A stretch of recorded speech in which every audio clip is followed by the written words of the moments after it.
Phone ట్యాబ్లో ఉన్నాం. ఇక్కడ ఫోన్ నంబర్లు కనిపిస్తున్నాయి. ఇక్కడ ఫోన్ నంబర్ టైప్ చేసే ఆప్షన్ ఉండదు. ఈ ఫోన్ నంబర్స్ లీడర్ల యొక్క నంబర్స్ ఇంతకు ముందు పేజీలో ఆఫీస్ బేరర్ చేస్తాము, లీడర్ల సిగ్నేచర్ ఎస్ చేస్తామో మనకు ఫోన్ నంబర్స్ ఇక్కడ కనిపిస్తాయి. నెక్స్ట్ పేజ్ మనకి అడ్రస్ ట్యాబ్. ఇక్కడ అడ్రస్ ముందే ఎంటర్ అయింది. మీకు పేజీ బ్లాంక్ కనిపిస్తే plus button click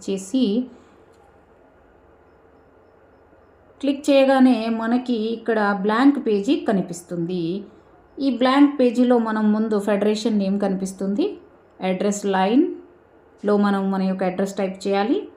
address line 2లో కూడా అడ్రస్ టైప్ చేయవచ్చు. గ్రామ పంచాయతీ పిన్ కోడ్ చేసి మనము సేవ్ చేయాలి.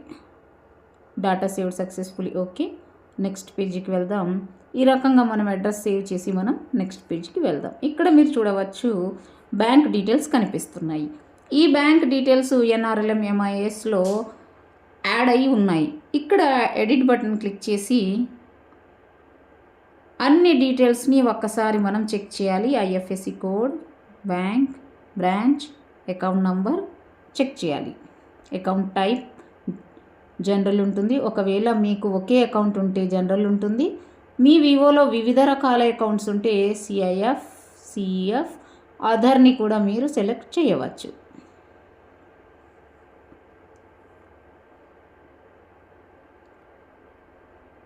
కెమెరా పైన క్లిక్ చేసి బ్యాంక్ పాస్బుక్ ఫోటో తీసి సేవ్ పైన మనం క్లిక్ చేయాలి. ఇక్కడ బ్యాంక్ ప్రైమరీ ఉంటుంది, ఎస్ చేయాలి. చూడవచ్చు మీరు బ్యాంక్ డీటెయిల్స్ మనకి ఇక్కడ యాడ్ అయినవి. నెక్స్ట్ ట్యాబ్ మనకి KYC. ప్లస్ బటన్ పైన క్లిక్ చేద్దాం. KYCని ఒక్కసారి చూద్దాం. KYC డాక్యుమెంట్ టైప్లో పాన్ ఉంది. మీ గ్రామ సంఘంలో కార్డ్ కానీ పాన్ కార్డ్ కానీ ఉంటే ఇక్కడ ఎంటర్ చేయండి.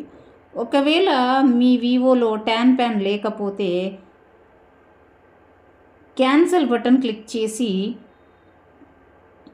ఎస్ చేసి ఈ పేజీ నుండి బయటకి రావచ్చు. నెక్స్ట్ పేజీకి మనం వెళ్ళవచ్చు.